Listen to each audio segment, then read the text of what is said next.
critical minerals in our We have, if you allow me, we have Peru and India have like a gravitational attraction to themselves.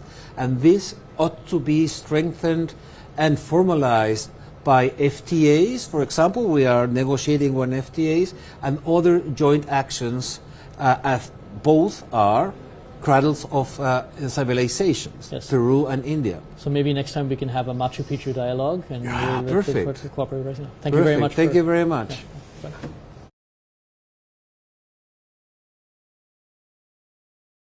This is Ideas Pod at Raisina 2025 with Firstpost, and we have our special guest today, His Excellency Director General of the International Atomic Energy Agency, Rafael Mariano Grossi. Director General Grossi, welcome to Raisina 2025 Ideas Pod. Energy is a hot topic today, and energy has become very much enmeshed in the geopolitics of the hour. Yes. We've seen energy being used as a weapon. We've seen flows of energy being disrupted, whether by the Houthis in the Red Sea, or in the case of Nord Stream 2 by an act of sabotage. So energy is definitely being weaponized. And even the financial system, the interbanking system, which kind of facilitates energy trade, that also has been turned into a weapon. Now, in this context, there is a rekindling of interest in nuclear energy, which had kind of gone on the back burner, especially in Europe, after Fukushima. Why do you think nuclear energy is on the way back? Why is there a resurgence of interest? Well, indeed, what you said is right. We have a debate today on energy which transcends the energy-specific realm by going into what we call now energy security and other areas or descriptions of the issue. I think when it comes to nuclear energy, what we are seeing is what I like to describe as a return to realism, more than renaissance or revolution or a great, grandiose adjectives to describe it. I think it's a return to realism because quite obviously we live in an economy which in many cases, in most of the cases, is in need of bigger degrees of electrification in a quest for decarbonization in many countries. And the need for baseload energy is very clear. Nuclear energy has always been there, and there is a realization, which was quite evident at the COP28, the Conference of the Parties of the Climate Change Convention in Dubai 2 years ago, when in the final document you would find a very unexpected formulation with every country, not only nuclear countries, said nuclear energy must be accelerated alongside renewables. So this was a first. It was almost a Copernican moment since nuclear energy was, as you said, the back burner or even ostracized by some. What we see now is enormous interest and growth. In India, growth, real growth. In China, in Japan, return, big time. In North America, in Canada, in parts of South America, and even in Europe, where you have the only case of phasing out after a sort of conventional wisdom that people were moving out. In the end, there was only one country that phased out, and it lends itself to an analysis in and by itself. We are not getting into that, but we see in many countries this. And interestingly, when you combine this with your premise of the energy security, it's obvious that we see an intense interest in nuclear energy in Central and Eastern Europe. Czechia, Slovakia, Slovenia, Romania, Bulgaria, Hungary, and even Poland, which was the only country in that part of the world which had not introduced nuclear energy. And this has an obvious energy security connotation because of a previous energy mix where gas coming from the east was prevalent. So we see all that, and we see different drivers for this, which is a fact. So a healthy dose of realism, you were saying. Now let me get back to the realism question. That see, fossil fuels at least were better distributed. Now, as far as nuclear fuels are concerned, there's still a concentration, if you start talking about production, in key countries. Maybe Ukraine, Australia, a few others, which really control 2/3 of the trade in uranium. Yeah? So how does this look for energy security when fuels can be weaponized, the supply is disrupted, and nuclear has always been a subject of geopolitics because of non-proliferation concerns and everything else. So does this not add to the uncertainty, the insecurity, rather than the safety of nuclear energy? Well, when you look into the uranium production, there is no shortage of uranium at the moment. There are some people who are speculating about the tripling of current nuclear capacities and whether that would happen by 2050, and they No, I'm not even talking about quantities of the enough quantities of oil. I'm talking about the geopolitics of it, and I'm talking about concerns, issues, embargoes. In the case, say, there are so-called proliferation fears, going into the wrong hands. No, there's a whole lot of other geopolitical when it comes to nuclear. Let's go one by one.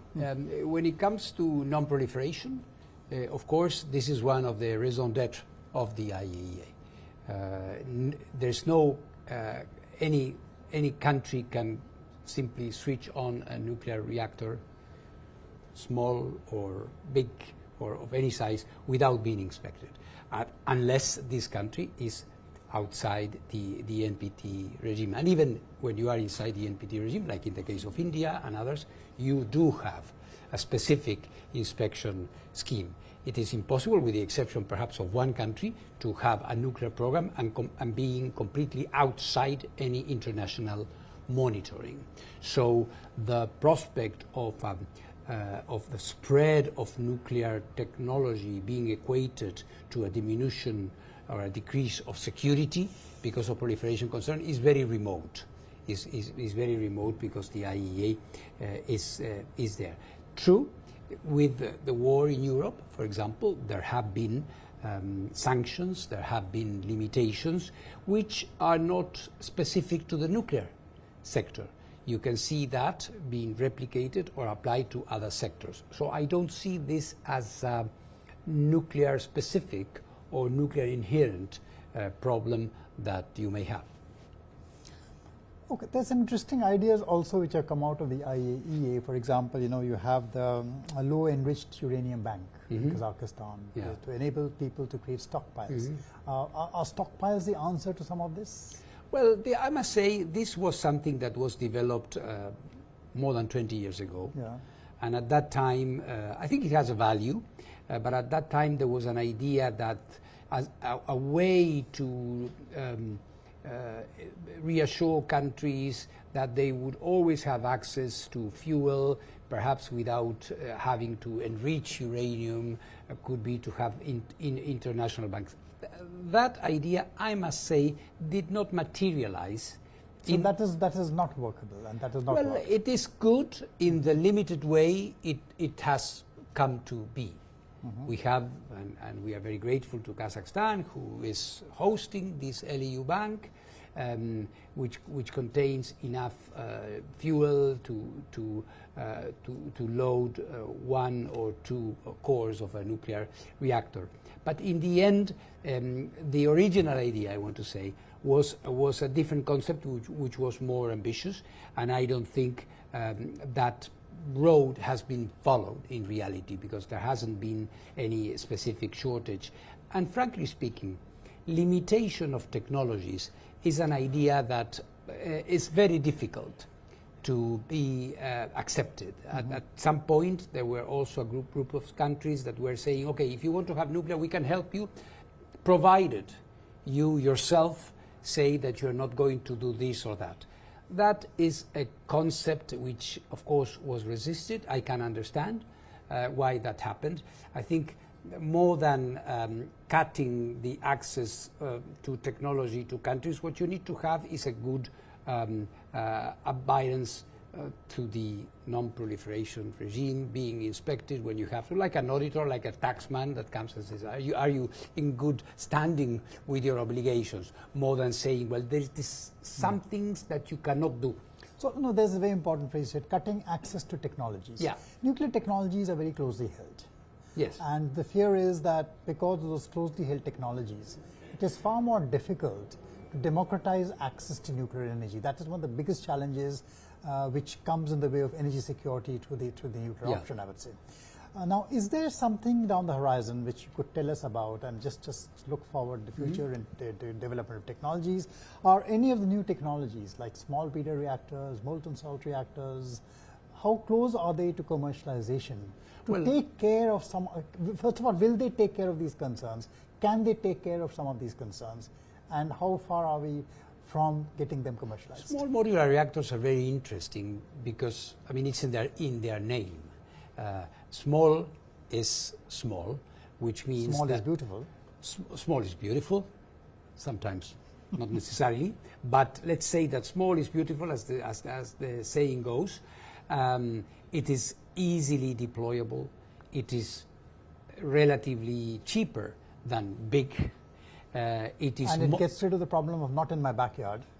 It is and safety. Exactly. It is modular, which means that you can have a small modular reactor where you have 2 or 3 modules, and you add one more if the village or the town that is being fed grows, or the data center that is connected to it is also expanding. So all of these elements which you didn't have in the typical normal nuclear reactors make it very attractive. It doesn't mean that this is the new nuclear, that this is going to replace the traditional nuclear power plants as we know them. This is going to be a different path, a different alternative, if you want, which is going to be catering for different types of needs.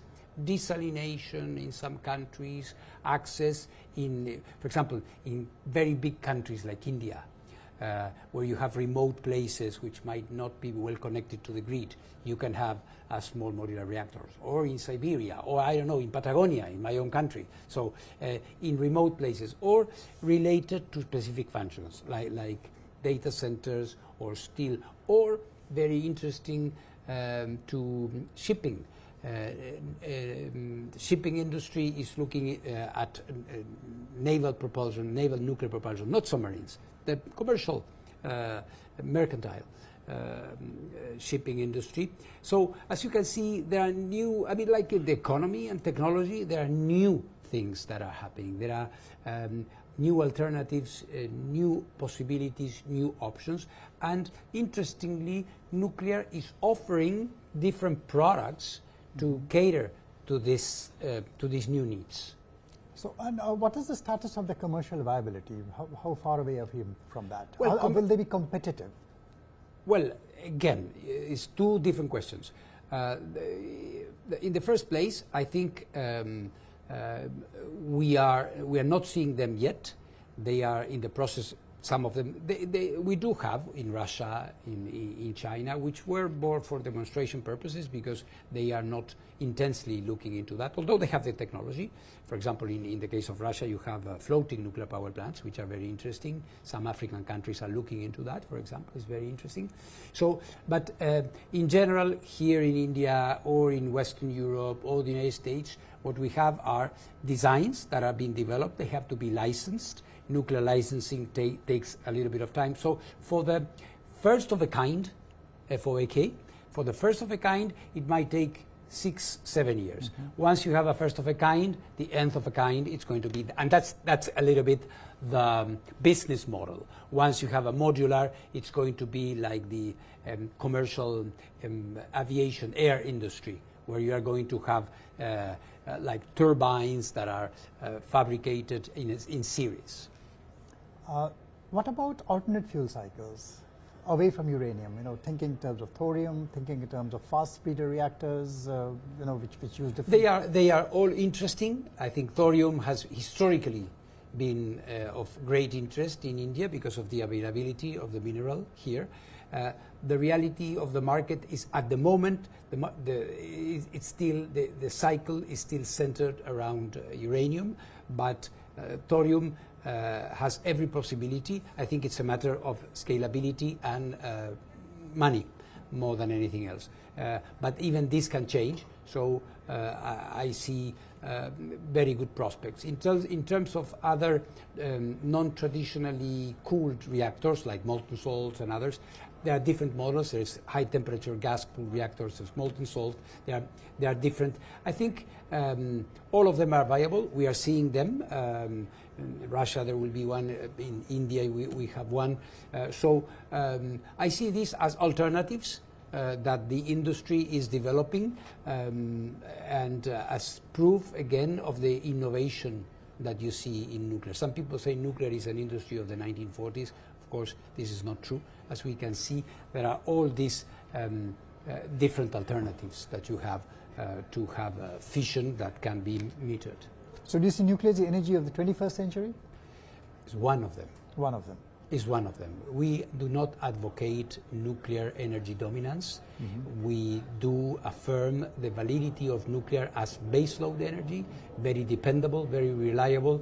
We are going to be having reactors. The reactors that India is commissioning now will be here for almost 100 years. Thank you.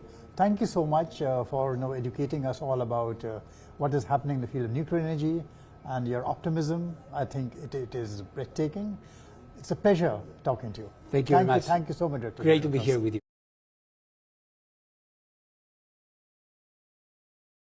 The biggest news story the world is tracking is the war in Ukraine and the hectic diplomatic activity to strike peace. And with me today is the man at the center of those conversations, the Foreign Minister of Ukraine, Mr. Andriy Sybiha. Minister Sybiha, welcome to the Firstpost Raisina Dialogue Ideas Pod. My pleasure, Nona. Thanks a lot for this invitation and for this opportunity.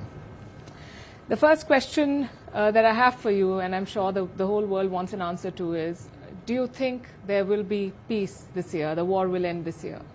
We believe, and we do really want to end this war this year. Probably all of us are united by this strategic goal to achieve just, comprehensive, long-lasting peace. We had, and after Jeddah, probably, we got additional impulse to achieve this peace. We sped up our efforts, our peace efforts, to achieve once again this peace this year. Ukraine supported US proposal of the ceasefire, temporary ceasefire, and now we are expecting the response from Russian side to accept unconditional ceasefire. It will be a huge step forward to make this peace closer. Is Ukraine prepared to pay the price for that peace? You see, we are the country which is suffering from this Russia aggression.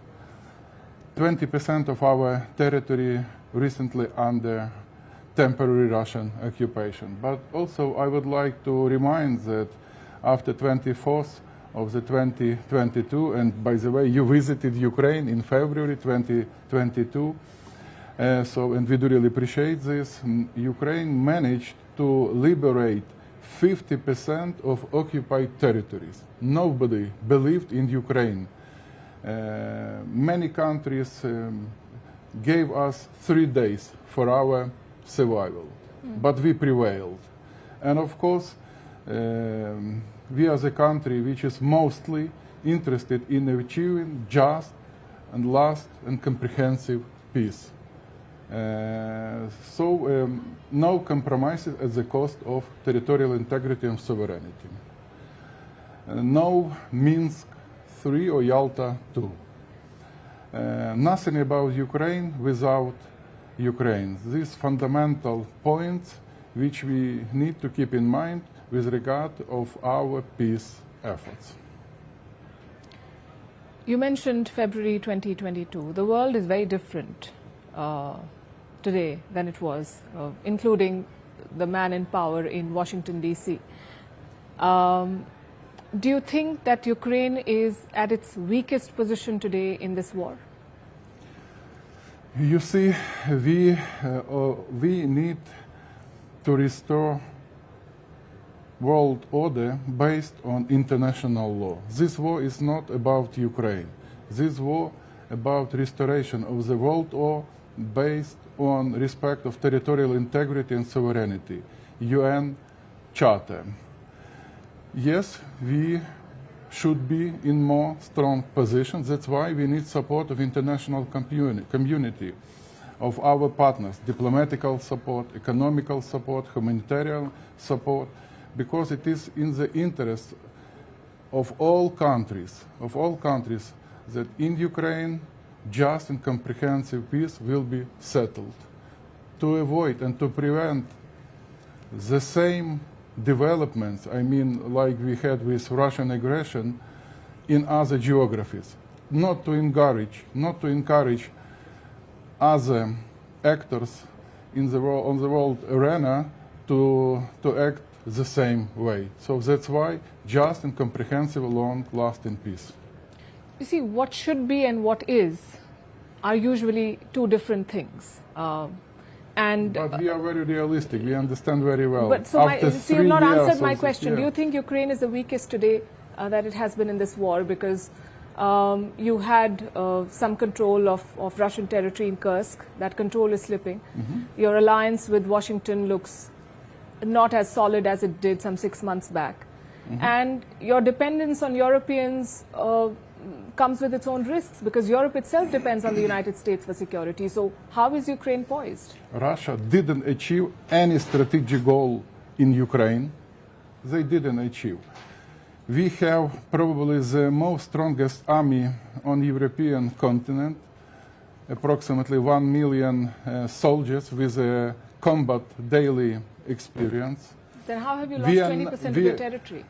Because you could compare Ukraine and Russia, 26 times bigger, with nuclear capacities. And we prevailed, despite everything. We prevailed and managed to liberate 50% of occupied territories.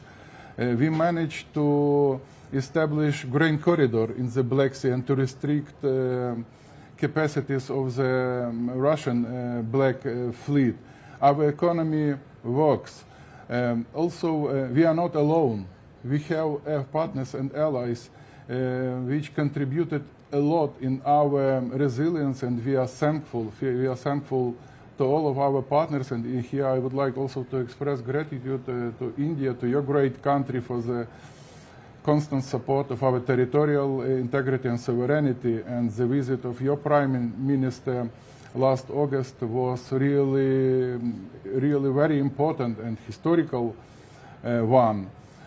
So having such challenges, we keep situation under the control.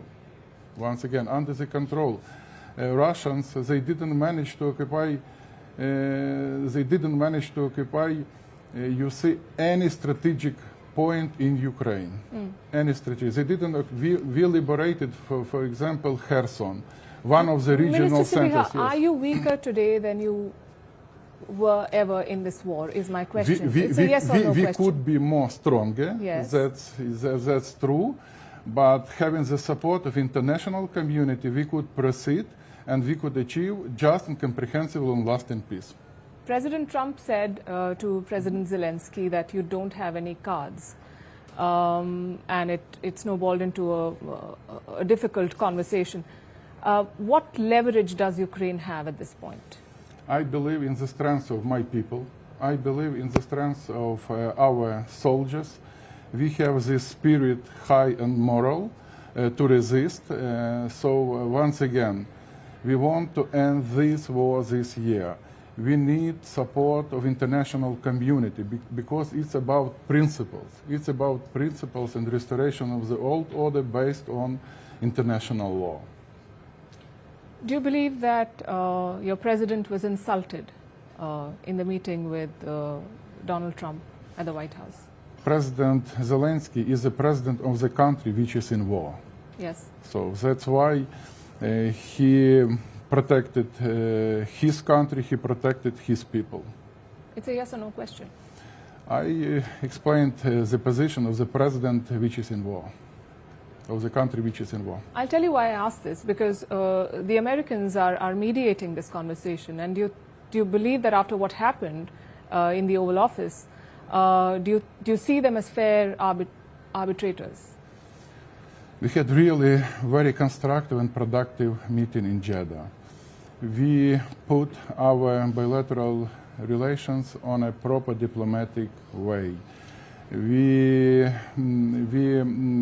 gave a good impulse for the intensification, for the further intensification of our bilateral contacts at all levels.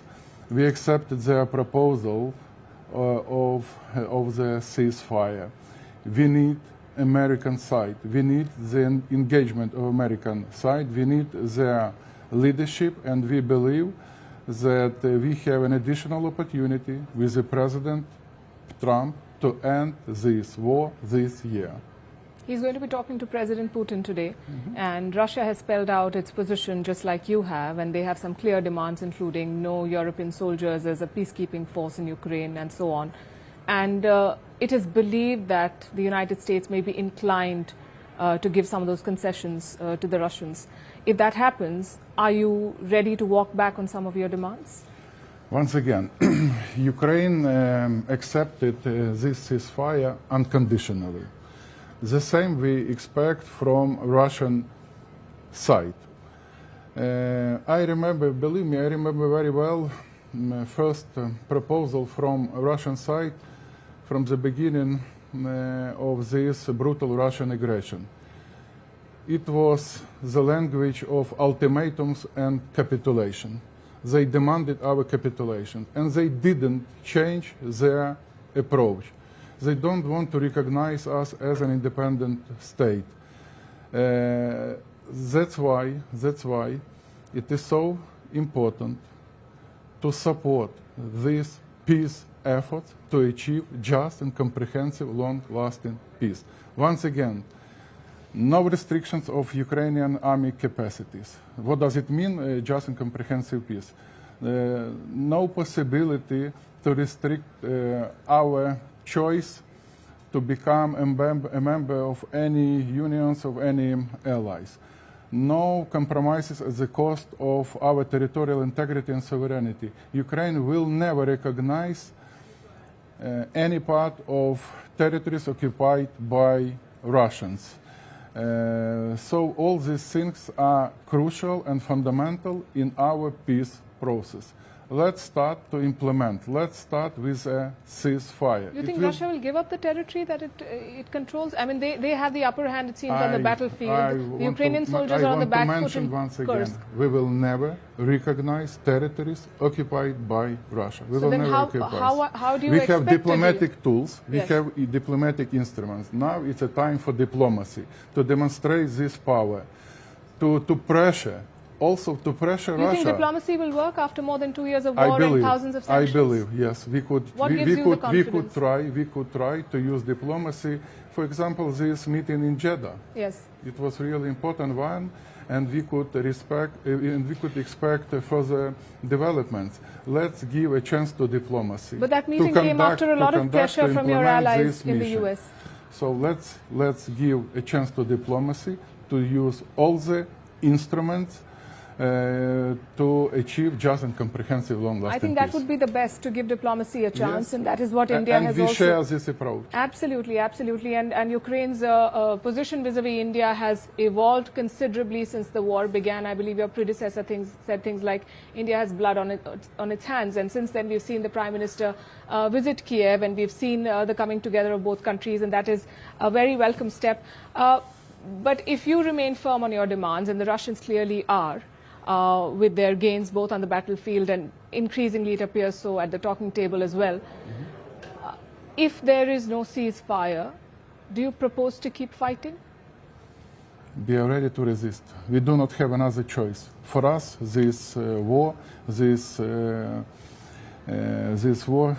existential one. So we do not have another choice. That's why I am here also to conduct my meetings with my counterparts, to engage more support, to get more support for our diplomatic efforts.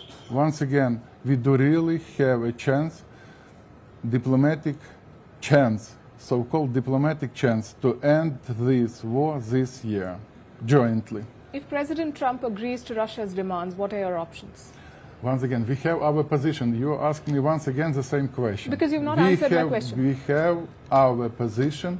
We will keep this position because for us, we do not have another choice. But how do you keep fighting? Thanks a lot. We have enough capacities to keep fighting. Right. Yeah. Thank you very much, Minister. Thanks.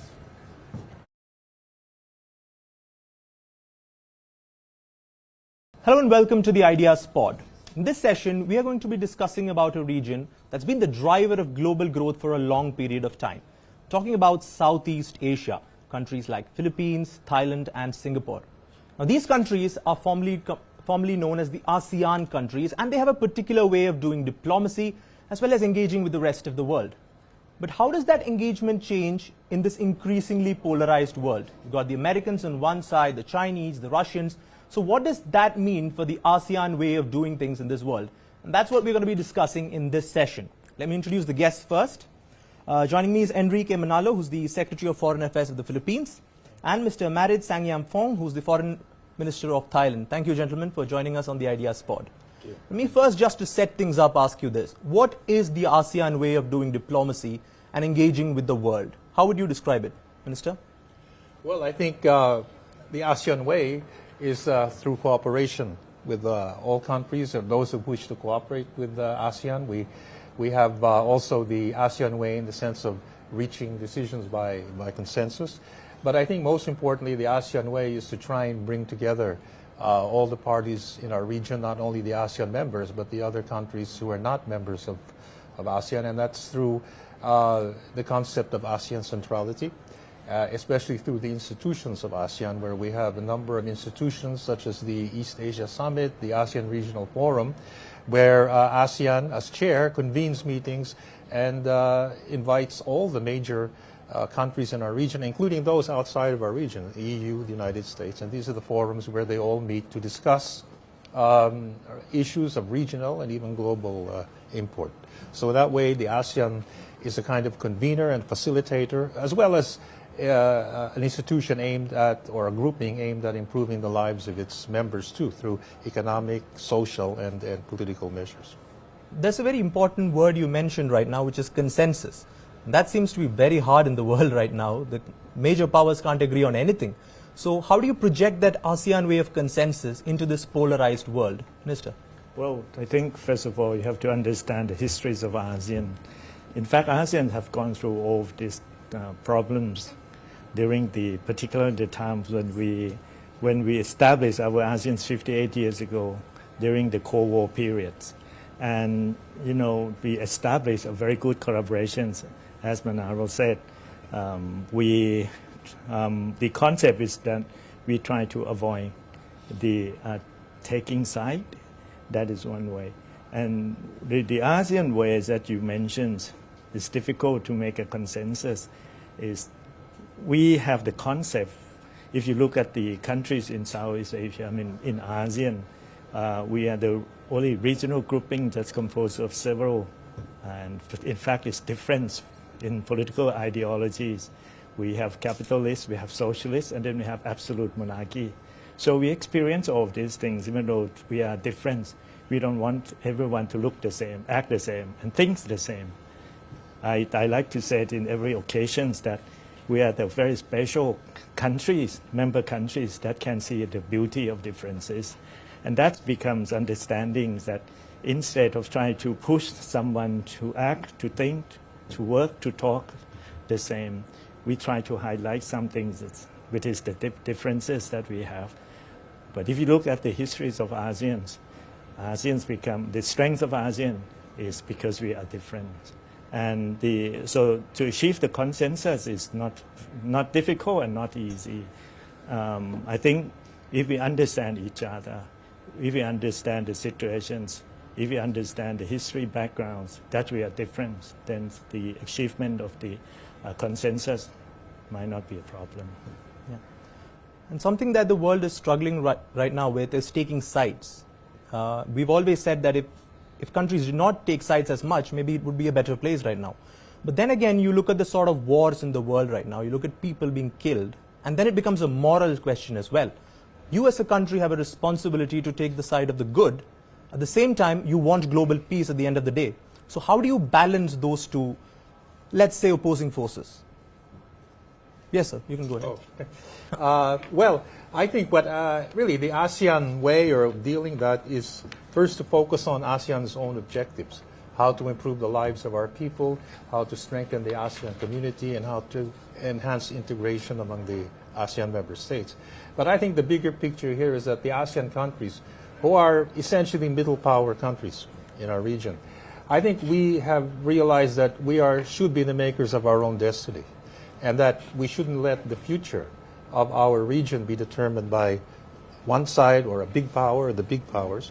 We have a duty to ourselves and our people to ensure that we also have a say in how our region develops. And that's how we move forward. We have our own identity, and we deal with the powers in that way by asserting the ASEAN view as much as possible. Because we are in this region, we will be here forever probably, and so it's really our duty as let's say government officials and as policy makers to ensure that our countries are developed enough to really have a future say, or a say even now in the present, on how our region develops, the ASEAN region, even the wider Indo-Pacific region, and eventually even on global issues of concern to us, such as climate change, health security, etc. So we are doing our way by trying to assert to the best of our ability our voice in regional and global affairs. Yeah. If I may add, Yeah, please do.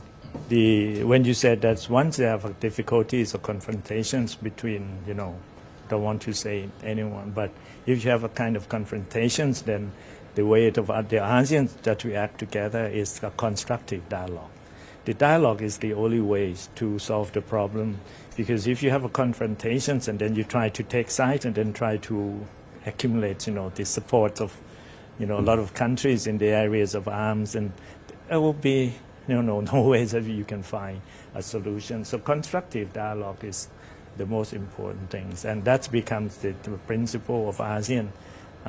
If you may be well aware, we have around 1,000 meetings among ASEAN members, but that is the way that ASEAN is doing things together, a constructive dialogue.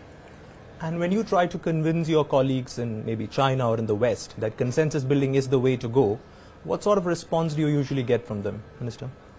Well, I think, first of all, we have to realize that ASEAN's main strength, at least with the other countries in the region, is our power of convening meetings and also facilitating the meetings.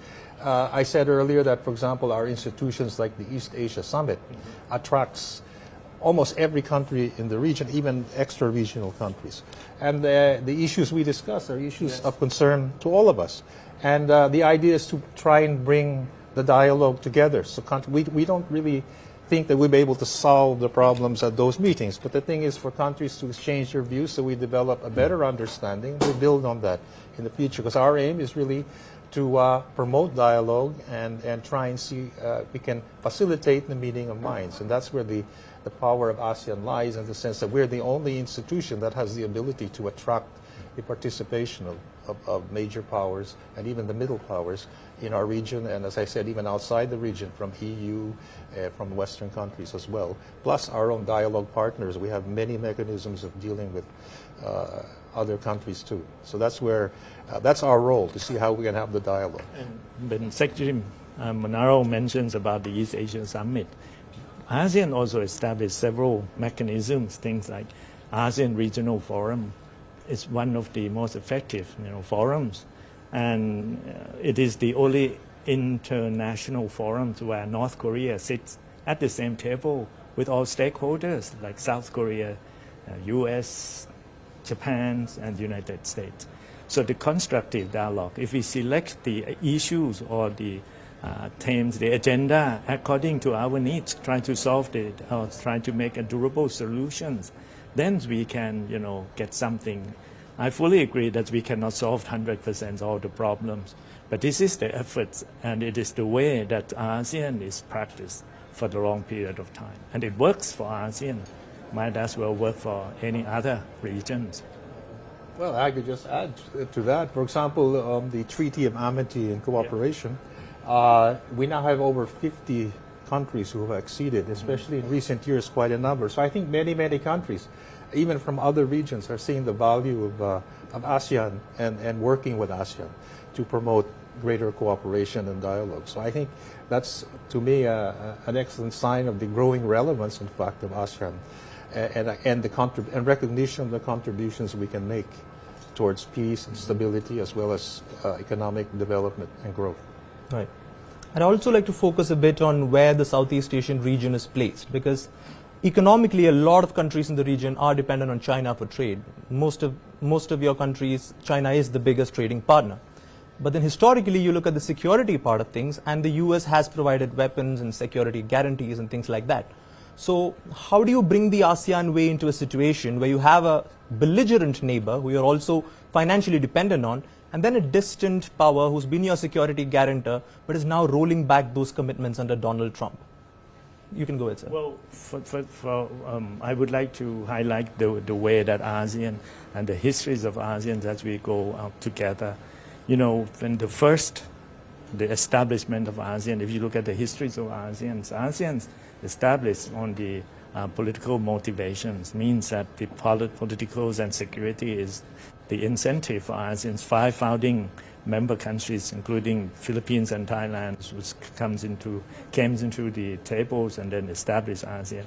But once we understand that in this real world, the economic development is much more important, so we change the mindsets of securities into the collaborations in economic developments, and we divert the ideas of changing the battlefield into a marketplace, and then ASEAN becomes the major trading partner, not only China. Of course, China is very important for ASEAN, and in fact, China is important to every country in this world.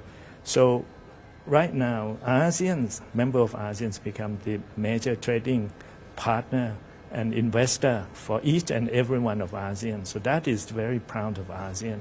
Of course, we depend also the economic developments with China, but a lot more that we are doing together among ASEAN is one of the enormous achievements that we have made. And the security, ASEAN is also working together in that areas. Now, ASEAN becomes more and more collaborate in the areas of securities and everything together. And if you take the clip from Mr. He's the former permanent secretary of Singapore. He said that if you want to learn how to live in peace, you come to ASEAN and then you learn from us. Mr. Mendel, I think you'll be better placed to answer this, because we're seeing headlines almost every day now about clashes between the Chinese and the Philippines in the open seas. And how is Philippines balancing those economic relations with China? And then you obviously are a treaty ally of the United States. How does that work out?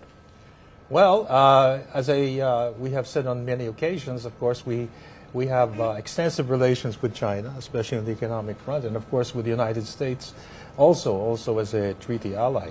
And we are dealing with both of them in a way that we try and enhance our interests. Of course, we have tensions in the South China Sea. And those are tensions, I think, which have been there, especially recently, and has led to a number of incidents.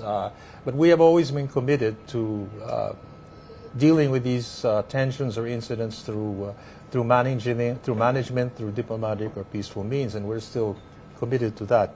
And of course, we are doing everything in our ability to ensure that we try and follow this track. But of course, we've made perfectly clear that while we're committed to peaceful or diplomatic solutions, it would not be at the expense of our interests as far as the South China Sea is concerned. With the United States, of course, we have a treaty, and we've had strong historical relations with them, either on the economic or the security front. And at the moment, it's from our conversations with U.S. officials, I think our I can only say that we have a great optimism that this relationship will continue. That being said, of course, we're also committed to discussing with China on how we can manage the tensions in the South China Sea. So those are the approaches. But at the same time, we're also dealing with other partners. Just to follow up on that, Yeah. when President Donald Trump goes out in the Oval Office and says, you know what, if NATO countries don't pay up, we're not going to defend you. What goes on in the mind of officials in Manila? What is your reaction to statements like that? Well, I can only say our reactions are reactions to what we have discussed with U.S. officials in the current administration. And I can say at this point that it gives great hope and optimism that our relationship will not only remain stable, but could increase in the future. Mr. Let's also talk about those middle powers, your likes of India, for example. What role does ASEAN see for countries like India when it comes to bridging those polarized divisions in the world? How can ASEAN combine with India to create consensus in the world?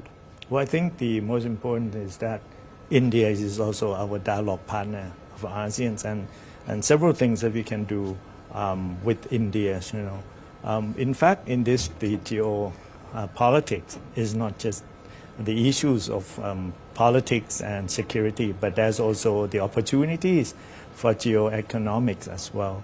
So I think, the ASEAN way, we look for something very, constructive, not just, conflict.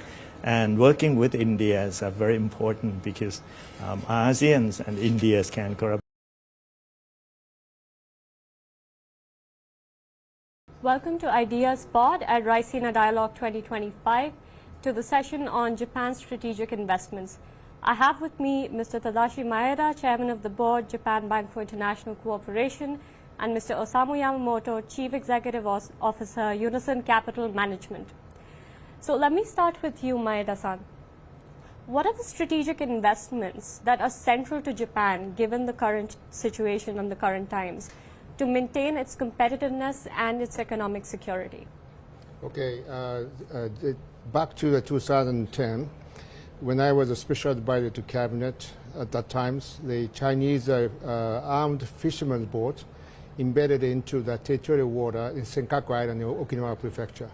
Then we law enforcement forces arrested the captain of fishing boats, but in return, China did several different kind of things. One is that to put a ban on export of rare earth element to Japan abruptly, and also that put some of restriction of the export-import transaction by the by airports and also ports, and also that arrested some Japanese businessmen. That's a kind of a threat by China. Therefore, that is a wake-up call.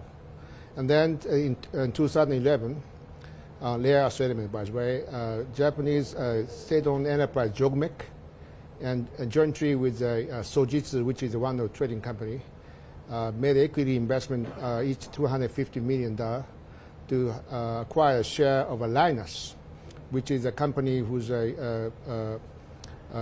developed rare earths from Western Australia and then also processing rare earths. And then in return, Japan can right to offtake 8,500 tons per annum of rare earth element. Rare earth element for 10 years. That's the first kickoff that we responded to that threat of the supply chain issue of a rare earth element and also the critical minerals. Right, that is a good segue to my question to you, Mr. Yamamoto. Critical minerals, rare earths have been mentioned several times. Energy resources, technologies, these are intrinsically linked in our times today. And Japan is at the center of a lot of it when it comes to technologies and access to rare earths. So how is Japan approaching it in the current times, critical mineral security? Short answer, to work with EU, India. And let me elaborate a little bit. Japan has technology, which is about the circular economy. We call this waste to wealth. Waste to wealth is a big concept, and India is promoting this one too. India has a series of policy package that would promote this waste to wealth. Now, waste is everywhere, but in India, it's gigantic. Okay, it has created huge social issues, but now, given the current situation for the layers and all those, the resources are constrained, garbage is gold. You have e-waste, you have agricultural waste, and you have all those, the urban waste. All those things, if you apply right technology, can be converted into something very meaningful. You're talking about, Madam, talking about the layers aspects. You can recover those from e-waste, for example. And Japan has those technology. We call this 4R, recycle, reduce, reuse, and redesign. Right. Japanese private sector full of those technology. Right. Whereas Japan's market, in terms of a quantity of the garbage, waste, it's shrinking. Right. It's a good thing for the Japanese people, but a bad thing for the private sector. A very interesting point to take away. Garbage is gold. Garbage is gold. Right, okay? and we have to recycle. And so, your garbage is going to be 4x in 3 years' time. Yes, and we do Okay? need to recycle it. You're quite correct. So, but that brings me to the thorny question of how you're making your investment decisions, right? Standards and non-tariff barriers are a key concern in markets such as India and other countries in the global south. So how much of an impact do standards and non-tariff barriers, like green standards, how much of that is involved in Japanese companies' decision-making when it comes to investments in the global south? That's an interesting question, and that could be answered in multiple ways. But let me take a very optimistic view. Led by people like a leader like Chairman Maeda here. Japan-India has a very good, G2G relationship. As in a private sector, we can rely on it. Okay, and so you were talking about the non-tariff barrier, all those obstacles. Yes. But obstacles at the end of the day is a policy level decisions. Right. Yes. And as a private sector, why we are very optimistic about the future relationship is in the Japan corridor, because of the great relationship that both government has. Right. That and way we can understand that there's a certainty, predictability about those things. Right. Predictability is something that would promote private sector investments. That's true. So Political that's why stability, policy stability. That's is why I'm what very you're talking optimistic about That's good to hear. Maeda-san, your take on this? Yes, JB Bank has conducted the annual surveys of foreign direct investment for more than 35 years. Up to 2017, China is the number one, and India is maybe number 4, number 3. But after the COVID-19 era, China declined very sharply, now number 6. And India is number 1 for 4 consecutive years, number 1. So the foreign direct investors see that India as the most prominent market for foreign direct investment. But this is such as a beauty contest. So that's Japanese companies see India as a potentially more lucrative market. But the reality is that number 1 right now on the capital foreign direct investment move to the destination is the United States at number 1 right now. So Japan is now number 1 foreign direct investor to the U.S. Right. India is number 2. Right. But it means that compared with the potential, India has not yet reached the full maximum potential. Okay. Therefore, that this is you said the non-tariff barrier is a kind of a complicated regulation, for example, and also that the so-called environment of investment. Some of each kind of red tape of municipalities and so on. Therefore, still also language barrier as well, probably. But now this is the most important issue for us to keep the very straightforward and also very transparent kind of rule and regulation to continue. Therefore, that now Prime Minister Modi is now 11th year already have Prime Minister, and also very sustainable. Therefore, that I hope, and I'm very confident that India will be number one in very near future. It's a good hope. We share that hope. Let me ask you one more question then. You've both shared very optimistic views of India-Japan relations in the current strategic times. Overall, how is Japan approaching economic policy with the shifts and moves in the international trade sphere? Maeda-san, you first. Yes. We are now promoting that a foreign direct investment from Japan to India from many variety of sector and also that issue. One key is at renewable energy, and also that new kind of product like hydrogen and ammonia. We need to bring these to India and also as a partner. At the same time, India and Japan jointly will play a certain key role in a global trade market. Right. So that we need to understand that each other, that we are best partners, and not just only in India, but also for jointly to the South countries. Right. That's a very good example. Therefore, that we are now using, for example, that Japan and India already created the joint investment fund. Yes. We deploy $300 million. A partner, NIIF, deploy another $300 million. It means $600 million fund. It's originally requested by Prime Minister Modi. I responded 1 year later. So that this is a good example. More targeted sector investment is the renewable energy and the circular economy right now. So but this is very limited to the India. Right. So next chapter must be jointly Japan and India to jointly to third countries. So targeted cooperation in trilateral partnerships in the global south. That's a very interesting thought. Yamamoto-san, your views? Yeah, just echoing Chairman Maeda's point, getting back to this waste to wealth theme. Yes. First step is Japan, India, India-Japan work together. Yes. For around 4. Then you can start deploying that joint solution to the areas like the Middle East or areas like Africa. So that's the kind of a strategic direction Japanese private sector now beginning to think. Right. Japan, India, then Middle East, then to Africa. Interesting. That's our future. That is an interesting trade corridor you have just described. So in one sentence, your final thoughts on the strategic partnership that we've been building. You, sir. Former Prime Minister Shinzo Abe said in 2007 in his